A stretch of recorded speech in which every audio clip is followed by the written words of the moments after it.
Well, I'm Chris, and this is my 280Z coilover unboxing only video. So you have to be careful on these S30 chassis. The 240 and 260Z uses a different coilover.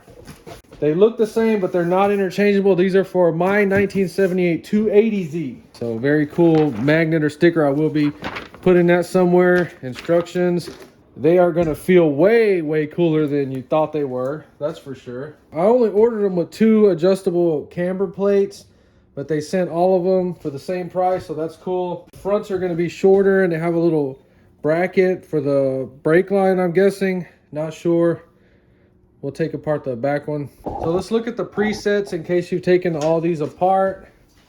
For some weird reason, the spring appears to just be snugged up and then tightened down about 1/4 inch.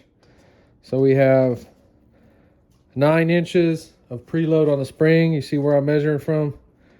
Not on the lock nut, just on the jam nut. 9 inches of preload, 10.5 for the ride height. Okay, and if you look in there, it's still giving you about 2 inches. So I'm guessing this is just around stock. So it comes with the little tools for the lock nut and the jam nut, Allen key for the adjustable camber. I know it gives you 5 degrees of negative camber, but it looks like you can take one of these bolts out and flip them and get more if you wanted, but so you just do that. I'm gonna put it back on 0. All that looks good. All the metals are high quality, looks nice. So the little adjustment, it has this weird little lock. I haven't figured this out 100%, but it comes out. I guess it's just gonna stab down some kind of plunger to restrict the oil flow on the bound and rebound, something like that. That's all I can think of. It says you turn it all the way to the right and you have 32 adjustments. 1, 2, 3, 4, 5, 6, 7, 8, 9. You'll feel them, you know, and it kind of gives you an idea of the turns. So we'll set them to about 15, 14, 15. Lock nut. And then I call this the jam nut. I could be wrong, but see the spring is loose in there now.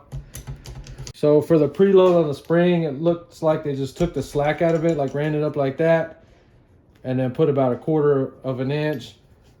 Took the slack out of it as a preset, and that's where we got that number earlier in the video. The point is to get an even preload on your springs. So 10 and 15 sixteenths. This one's at 10 and 13 sixteenths. So we'll do 10 and 13 sixteenths. And then you're going to run the lock nut up to the jam nut and then spin them the opposite without moving them. So you're going to lock it. Give them the same preload on both of them before you put them in the car. So, I mean, nothing weird happens. So these are super cool because the ride height adjustment has nothing to do with tightening or loosening the spring at all. It's done completely separate down here. Okay, so I'll take this completely off so you can see it.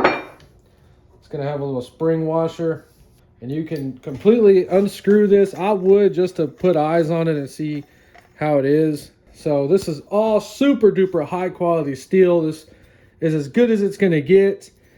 It has the bevel on there so that you can weld it to your existing suspension parts. So you have to cut your old one off.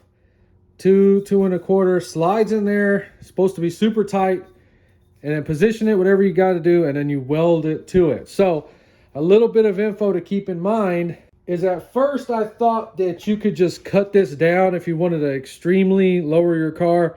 This is all fixed, so you can't cut this or mess with it. So if you wanted to get another inch, then you would just cut the existing one off about 3/4 or 1/2 inch and stick it in there. See, it's going to give you another inch to lower it down.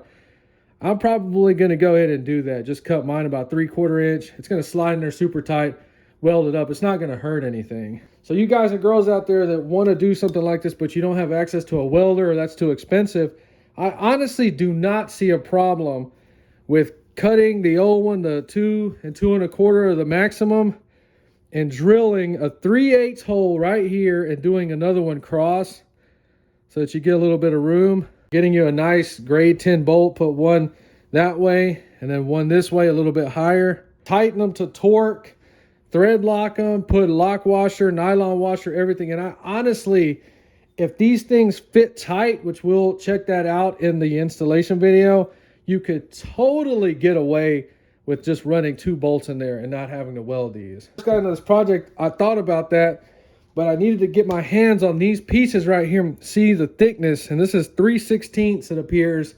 Plenty of thickness to drill and be completely safe. The truth is that drilling those 2 bolt holes perfectly through the center is going to be a difficult job, and then you have to do it 8 times. So cutting them, welding them, cleaning the welds up, painting them is going to be so much easier than drilling the bolt holes. But I'm telling you right now, it can definitely be done and work 100%. And then our preset on this one was 14 on the back. All right, 14. Double check that. Yep. All right, so everything looks really cool so far. This is super high quality. Loving everything. But all I can tell you about these aftermarket coilovers is all this stuff is not designed for daily driving. It can come loose, do all kinds of weird stuff. Use this kind of stuff at your own risk if you're going to be dailying it on your car. That's why it says for off-road use only. So whenever you set this up on your car, you need to take like a paint marker or a chalk, and the factory will usually put marks on there to know, hey, there's a mark right here and down the spring and these 2 locks. Just go ahead and put it all the way down there with a paint pen so that you can glance under your car and know at first glance if any of that stuff moved. Because I'm telling you right now, this stuff will move on you. It can. Especially if you got polyurethane bushings and everything's super tight or doing all that crap. Be careful. These totally passed the test. We're going to have an installation video putting them on my 280Z. If you enjoyed, please like, subscribe, and thanks for watching.